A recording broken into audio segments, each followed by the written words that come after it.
Hi everyone, this is the last part of this 6-video series teaching you about food groups and how you can rebalance your diet to lose weight using those food groups. So this will be a review of everything. I'll go through it a little bit quicker. So on the left side, this is a meal you can eat to fullness because of the properties of those foods and lose weight doing so. The right side, for 5 or 6 different reasons, a meal like that, eaten regularly, is weight gaining. Two opposite effects eating to fullness. So a new concept before the review is just to talk about amino acids, which are the little individual proteins in foods that your body uses for different things. Now, when you're not having a piece of chicken breast or an egg, which are sources of all of the amino acids, and you're getting more protein from grains, legumes, and power carbs, you just have to complement your diet a little bit. So for grains, which includes pasta and bread as well, which come from grain, you just want to have some legumes or some nuts in your diet on a regular basis. And that completes all those amino acids. So even white rice with some cashews, seeds are also good, so sesame seeds, plenty of veggies. You're getting a good amount of all the different amino acids. For potatoes, they have a lower ratio of some of the amino acids. So if your aim is every day rounding out the proteins you're having, you can have a handful of nuts. You can add some legumes at a different meal. Tofu, which I don't often bring up because it has an image of a sort of plant-based vegan thing, but it's an excellent protein source as well.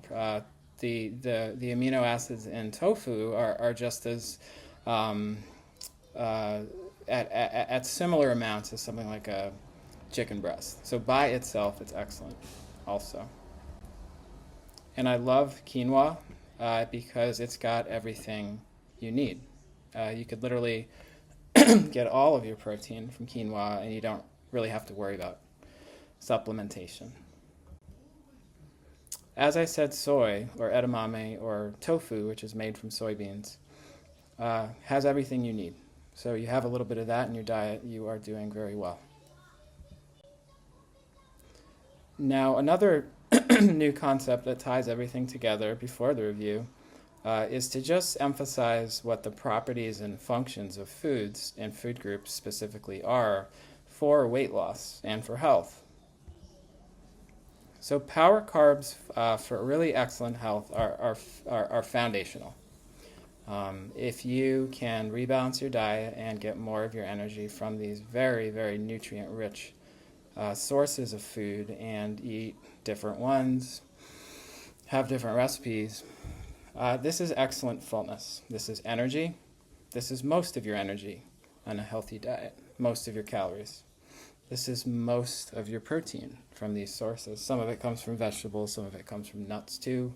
You have a little other conventional proteins in your diet that balances it out a little bit.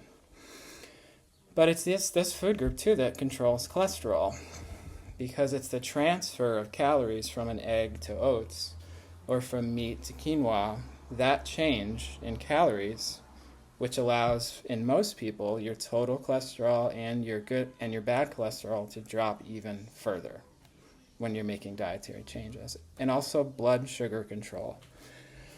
Contrary to what many would believe, I think about foods like this that are called carbs, just carbs, without any distinction by many people, is they are incredibly therapeutic for blood sugar control.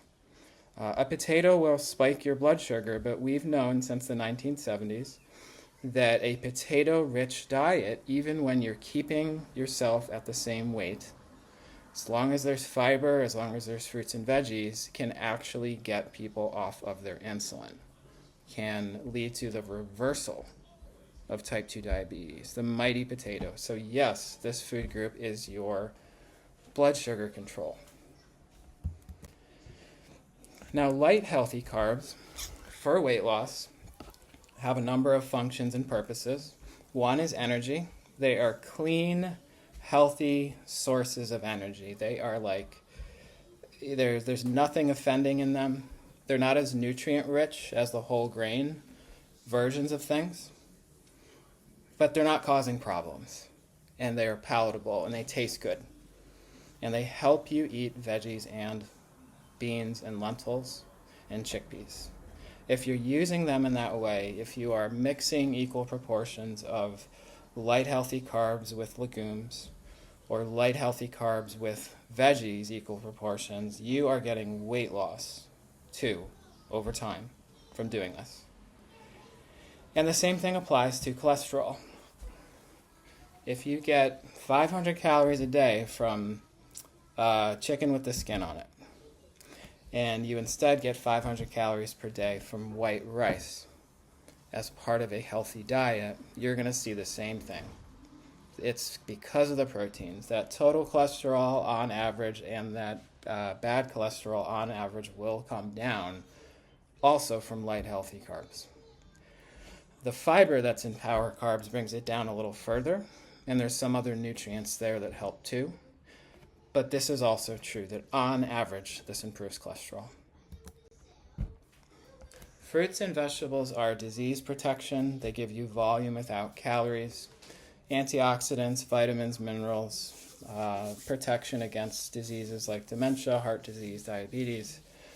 You really can't have enough of them, or rather you can't have too much of them in your diet. And for every person, you can find a balance of foods that's going to help them lose weight while they're eating to fullness. And for some people, a higher proportion of fruits and veggies will have that effect because you're getting fullness, you're getting water and volume, stomach stretch from foods that just don't have a lot of calories. As a reminder, someone who weighs 200 pounds, if they were eating just berries every day to get their calories, they'd have to eat 2 gallons of berries.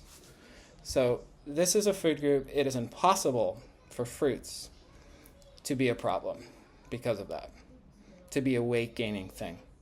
So add them to your diet, eat plenty of them. In the conventional protein food group, so the food group that people tend to emphasize trying to lose weight by following vegetables, protein, and sweets and snacks, just reduced, that pattern, people tend to think this is a weight-losing food. Now, when you're starting from the mall food court and you go home and you cook chicken and broccoli, sure, you'll lose weight because the portions go down, there's less oil, there's less variety, and the portions are smaller. But when you're trying to lose weight, there is a hard stop on weight when this food is high enough. It's very powerful. And the hardest part of my job is telling people sometimes when they're not losing the weight they want to, that the only thing holding them back is this food group. And that has to do with the function it has. It is excellent for weight maintenance. It's excellent for growth when you're underweight. Not at all clear it's helpful for growth, especially muscles, if you're already at a normal weight. Even when extra protein is added to resistance training, the effect on growth beyond a normal body weight, beyond the muscles otherwise, just with the resistance training alone, is minimal to absent. So don't think of them as especially muscle maintaining or muscle growing, but rather overall weight maintenance. There's some evidence from studies in cells and tissues that one of the hormones that goes up very sharply, so hormone is just a molecule that signals different things in your bodies. This hormone called IGF-1 spikes up when you're eating a piece of fish versus eating rice and peas. It's a different signal.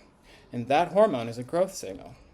And so you want just enough of that going on in your body chronically to maintain your weight. But if it's high enough, you're getting excess growth hormones, excess growth signals while you're trying to lose weight.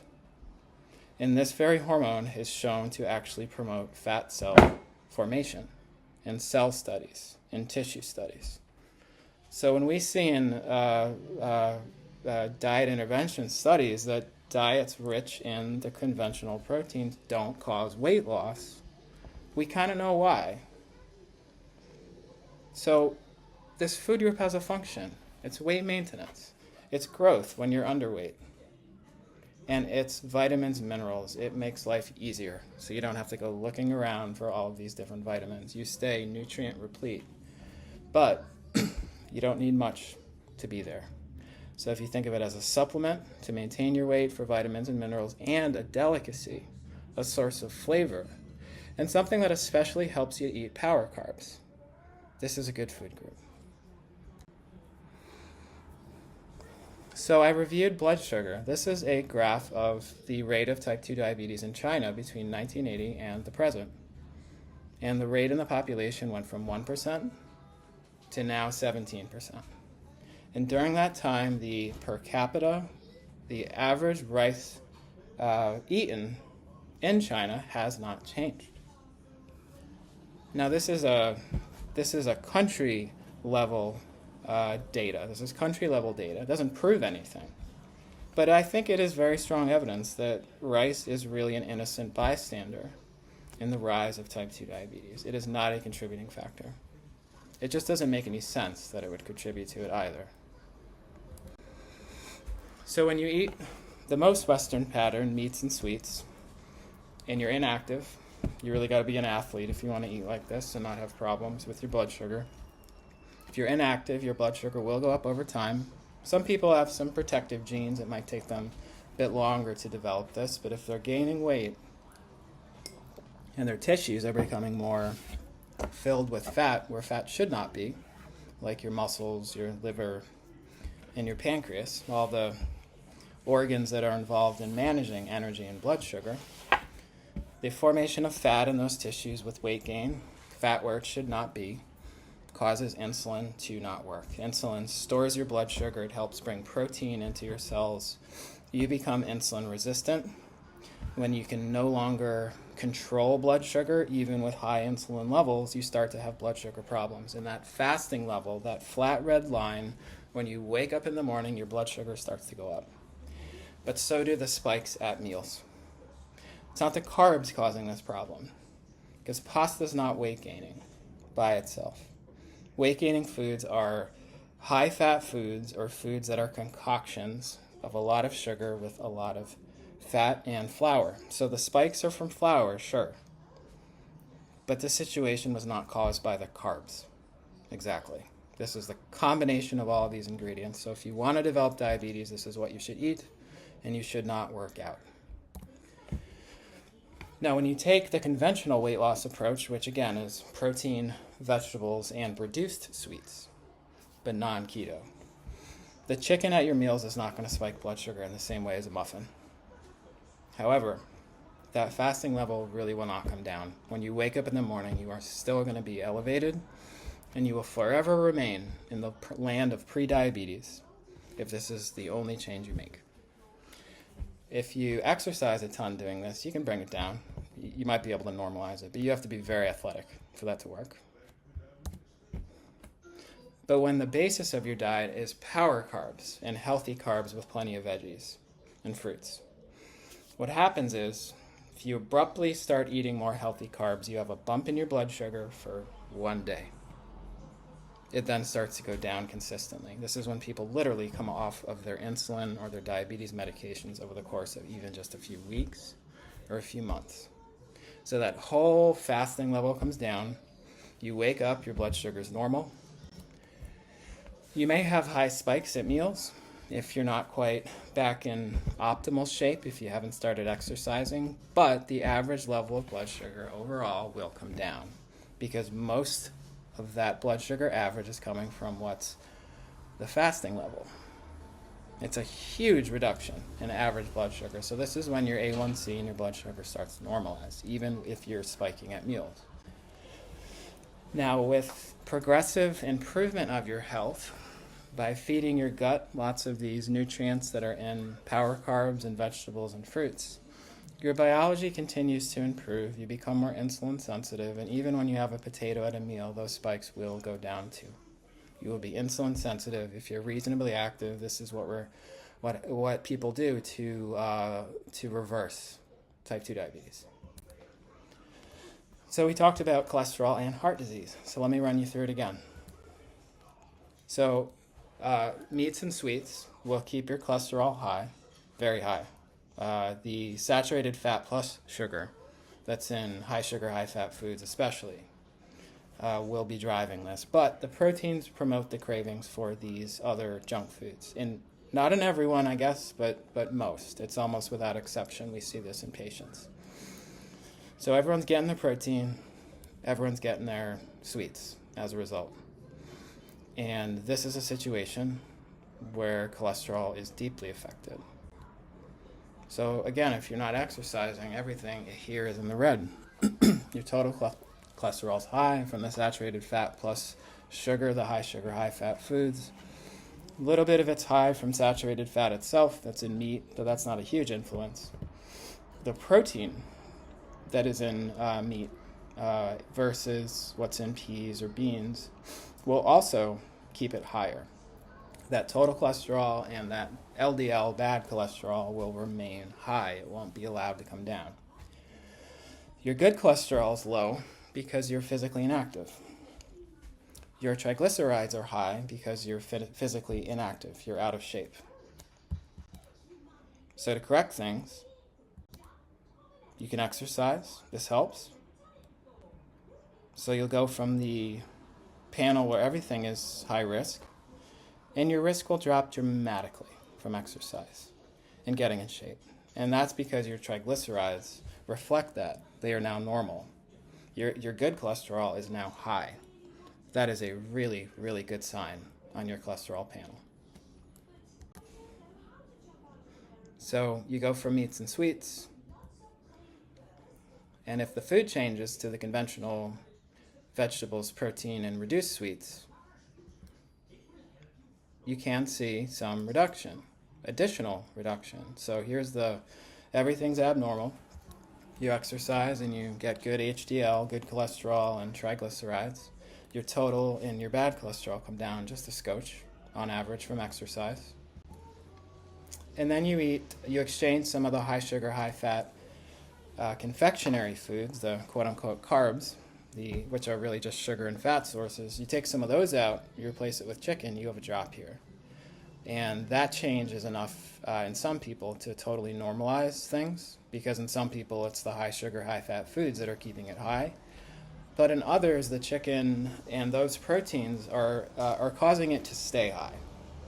And in many cases, it just doesn't normalize. And that's the last remaining factor to bring it down to perfect. So to the extent that you replace eggs with oats and pasta with vegetables instead of steak, nothing absolute, but you start to get most of your energy from the healthy carb food group, a little bit from fruits, but you keep plenty of veggies. All of these foods will help with cholesterol and bring it down further. So you start with the totally abnormal. You exercise, things improve quite a lot.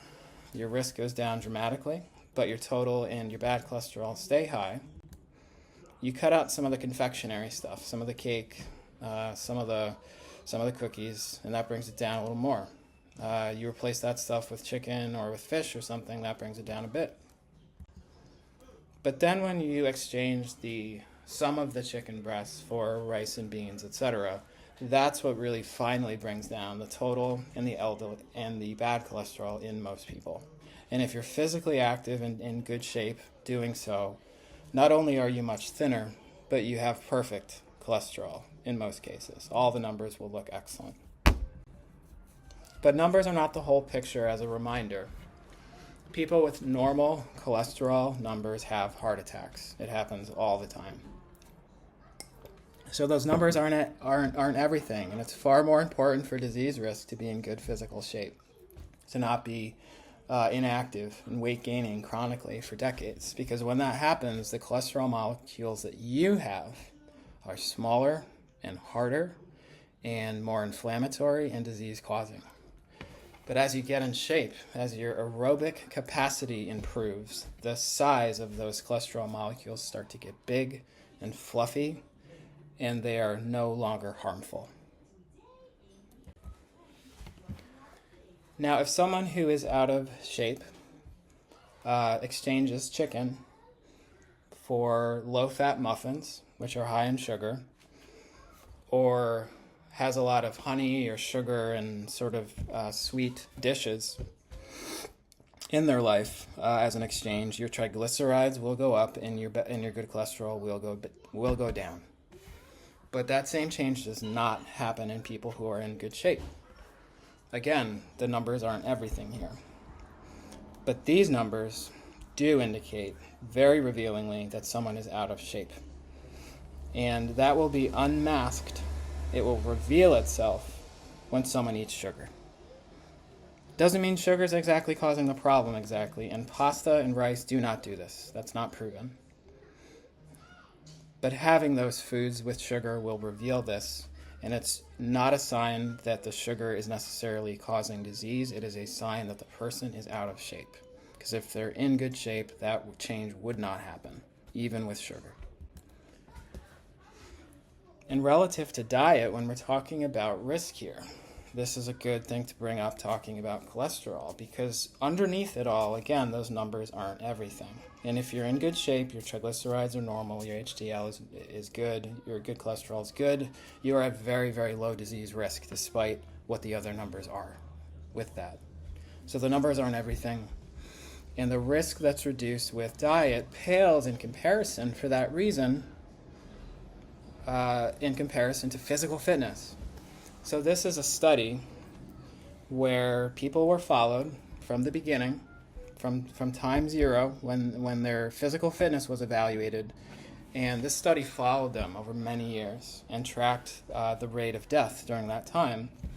And the group that was most physically fit had a 4-fold risk reduction compared to the group that was the least physically fit, which is to say that the group that was least physically fit died at 4 times the rate of the fit individuals. So if over this time period, 100 people who were physically fit died, 400 people who were not physically fit died over this same period. So it's physical fitness. Talk a lot about nutrition. My interest is weight loss. Nutrition is necessary to get to your goal and protect you against disease risk, but I cannot emphasize enough how important physical fitness is. And this discussion of cholesterol allows me to bring this up. So this is how it happens. Perfection of your cholesterol in most people. The combination of all these things. So let's do a review of everything. Let's explain why that meal on the left side you can eat to fullness, and the meal on the right side you will rapidly gain weight. So high sugar, high fat foods whose eating is promoted by the proteins very heavily are incredibly disease causing. This is heart disease, this is type 2 diabetes. But those aren't carbs, and deep fried foods that happen to be carbs beforehand are not carbs. We are talking about a lot of high fat food in our environment that people call by different names. Pizza's not a carb. French fries aren't a carb, they are fats. A lot of protein sources that people eat a lot of trying to lose weight are really fat sources. Salmon is very high fat sometimes. Eggs are 63% fat. And people have huge portions of these foods, totally unaware of the amount of fat in them. But they should be treated like fat sources. A small piece of salmon mixed with some whole grains, like with some farro or some quinoa with vegetables as part of a delicious bowl of food. That's an appropriate use of something like salmon when you're trying to lose weight because it's a fat source. The same is true of an egg.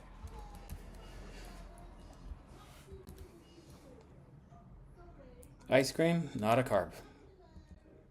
Pizza, not a carb. Cake, definitely not a carb. Sugar and starch, so refined sugars, table sugar, maple syrup, honey, you can have some of that stuff, it's fine. But sugar is very different from starch. With a piece of cake, you are getting primarily sugar and fat, and a lot of it. It's not like a potato.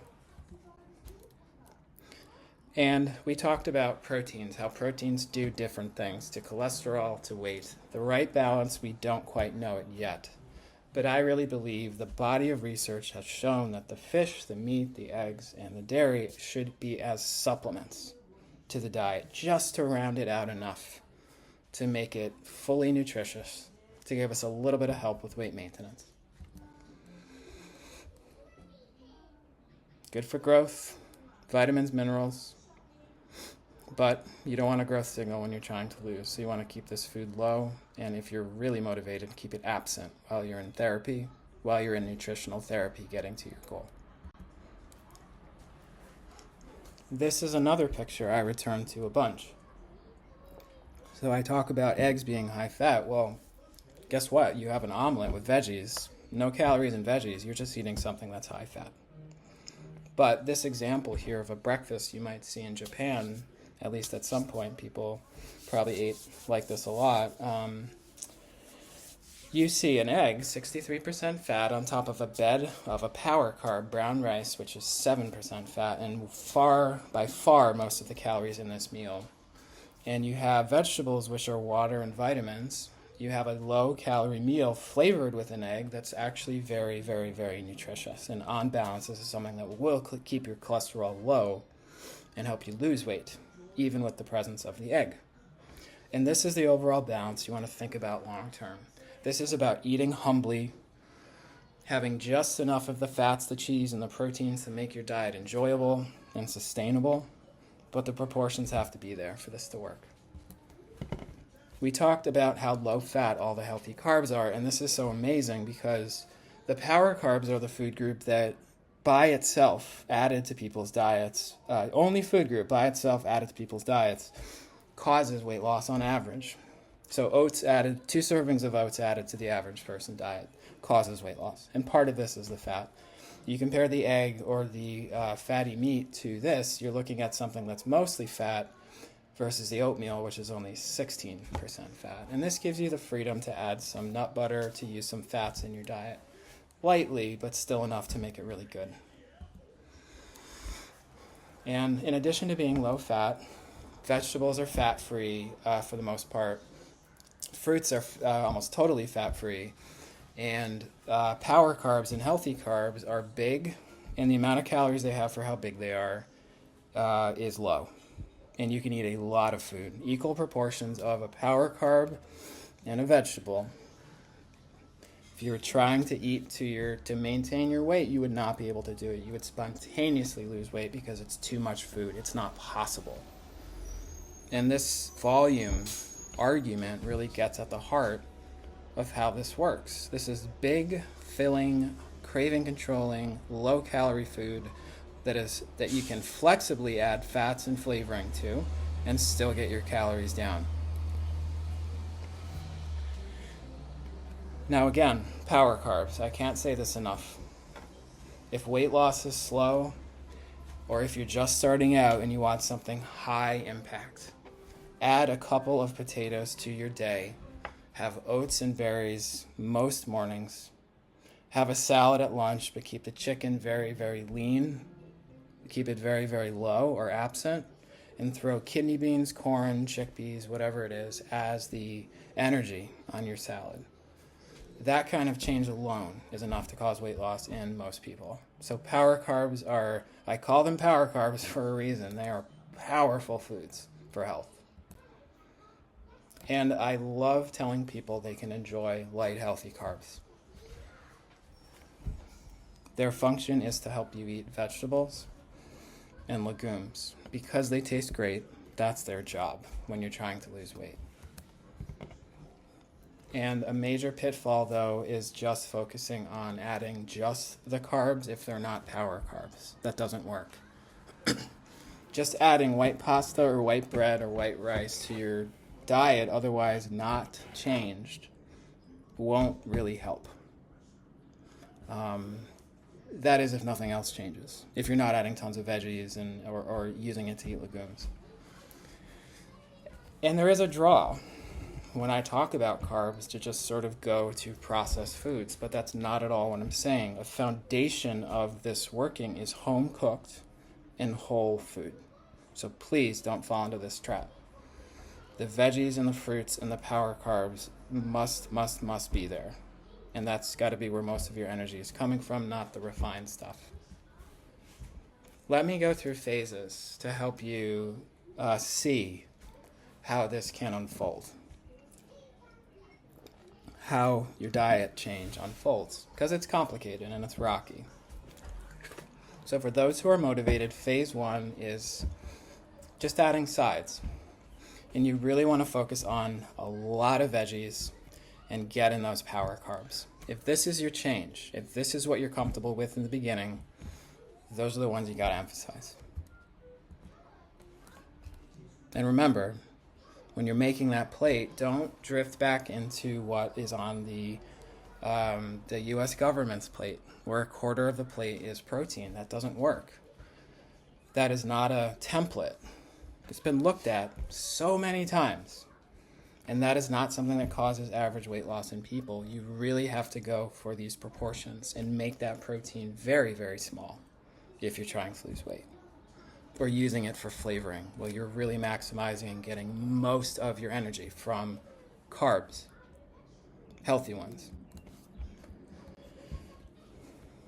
Again, maximizing veggies as you are going through phase 1. The veggies are incredibly important. And if you're focusing on light, healthy carbs like bread and white rice and pasta, this food group must be high for that to work. But if it is, it works beautifully. Phase 2 is really seeing that you can do this and really getting full therapy. So if all of your food are plates of food that in proportions are half healthy carbs, either light, healthy, or power, and half vegetables or fruits or both, and you follow this template for a period of time, you are just going to see an effect like you haven't seen before. If it's slow or it's not working, we just need to talk. I can call you. I can explain things. And if it's not working and you're telling me what you're eating and it looks okay but it's still not working, then I just need to see pictures of what you're eating to make sure that you do it in a way that's actually going to work, because you need to see this happen. You need to build this skill set of having meals like this, letting go of the protein, embracing the carbs. So not only is this a situation where you see results if you do it correctly, it's also a situation that shows you that you can do it. This is such an important skill set, being comfortable with the perfect plate for meals, for many meals, because that is exactly what's going to make it work long term. My advice is not to stay in phase 1 and drift back into making the protein a high part of your plate and getting the carbs down and the veggies high. That's not what I'm saying. I'm saying that you really have to go in this direction for this to work, and you got to do it right. And if you do this, you get positive food feedback. Positive food feedback is when your energy's better, your mood is better, your digestion's better, finally. You have more energy. If you're doing it correctly, you'll see weight loss. It's just how these foods work. If you get your blood work, see that cholesterol change, you'll be very motivated. And so the phase 2 experiment allows you to see the full therapeutic potential of it. It shows that you can do it, and the feedback from your health changes and overall wellness changes reinforces it. And it's essential for taking this to the next step. Now, phase 3 of this process is you've been through the experiment. Maybe you've done it a few times. Maybe you've gone through a treatment for a few months and you've seen the weight come off very nicely. You want to maintain that. And those first few months of doing it, even if you're very successful, gets you to a point where you really need to keep up the diversity. You still are getting efficient with your grocery shopping and the foods that you like, to break some of the monotony of it. You're learning how to add flavor. You're trying new ingredients. You are adjusting what you make based on what your family is also eating. So this is the difficult phase, and it's during this time that your skill set, your organization, and your ability to do this long term, those skill sets are really developing, and it takes some time. This does take time. and it can be rocky. I always say that weight loss looks like the stock market in reverse. It's rocky. Sometimes we plateau and we have no idea why. And all of a sudden, a few weeks later, you start losing weight again.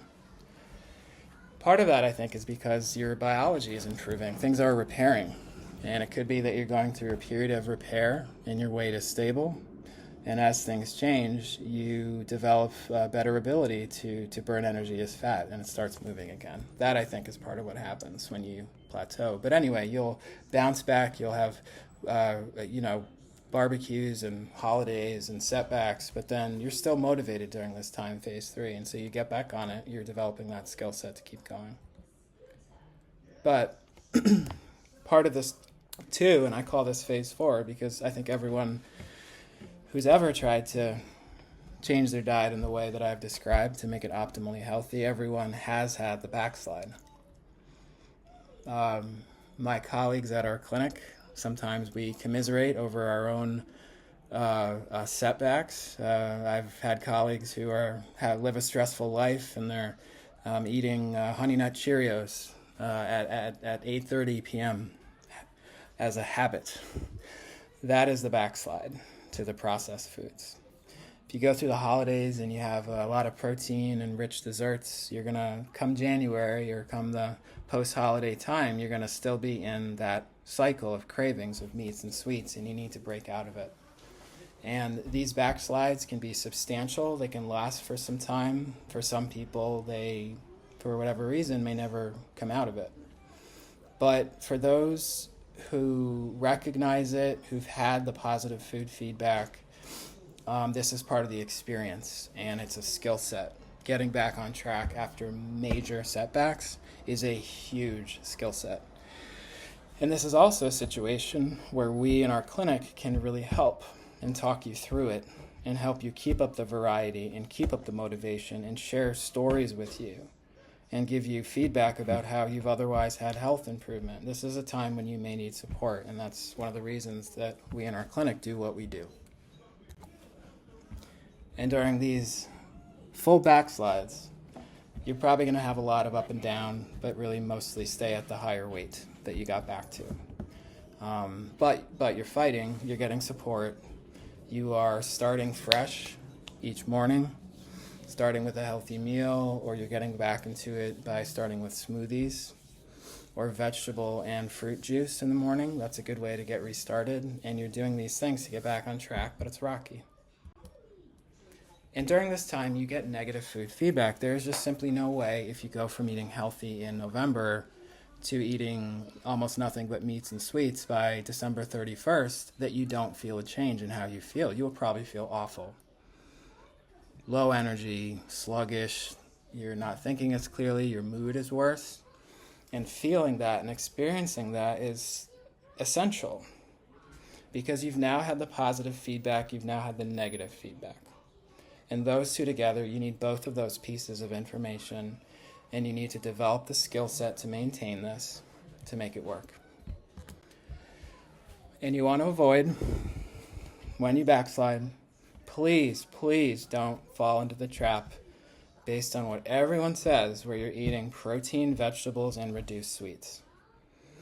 If you're in the backslide and this is what you go back to lose weight, it is a lot of frustration, and it doesn't work. Getting back out of the struggle comes from the carbs. Having oatmeal with berries in the morning when you're behind, when you've fallen off track, is something that will powerfully reset you. You start your day with food like that, boom. You start to feel better, your cravings get better, maybe you become a little bit more active to promote a healthier mindset, and you get out of it. And you get back to this template. You're strategic about foods. You're preloading with veggies, or you're mixing a lot of them with the carbs. Getting mostly full, almost entirely full, very full, in fact, from eating those two food groups. And you move on to the protein, which is the delicacy, the supplement, and the source of maintaining your weight. If it's too high, it's not going to work.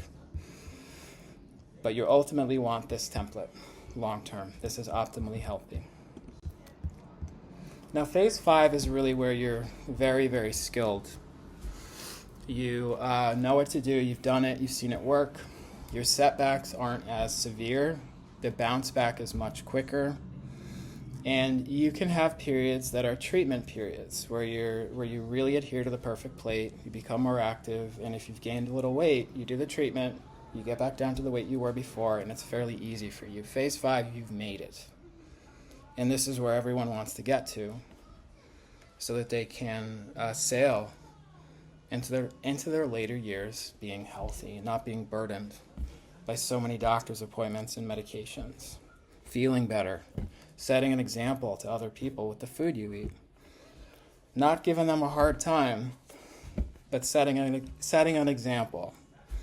And that's one of the most beautiful things about being able to do this. It's something that took me a long time, but many of my family members finally came around to this. So phase 5 is really where it's at. And the nice thing about eating this way is that it's the properties of these foods it's very hard to generate fat from these foods. You have to eat so far beyond fullness, which so many people would be unable to do, and you certainly couldn't maintain it for it to cause weight gain.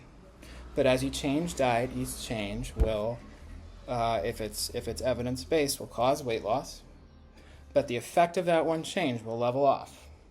So you really, over time, have to keep improving your diet, diversifying your foods, getting more fiber, really focusing on power carbs and vegetables, making it taste good, and keeping it going. So you can have a progressively, it can be a sharp weight loss in the beginning, but it can sort of drift down gradually over time if you're really good with the food. And again, that's the properties of those foods. And when things do plateau, it doesn't mean you're going to start regaining. That's kind of impossible eating this way. It's just not how the foods work. So you're going to plateau and stay stable at a healthier weight. And part of a treatment period, you'd want to be getting in better shape too. So you start with walking, you add a few minutes of jogging during your walks, you add a trainer session once per month, you get in better shape, you rejuvenate your body during that time frame when you're rejuvenating your body. You're burning fat. You are rejuvenating your muscles so that they are more efficient burning fat.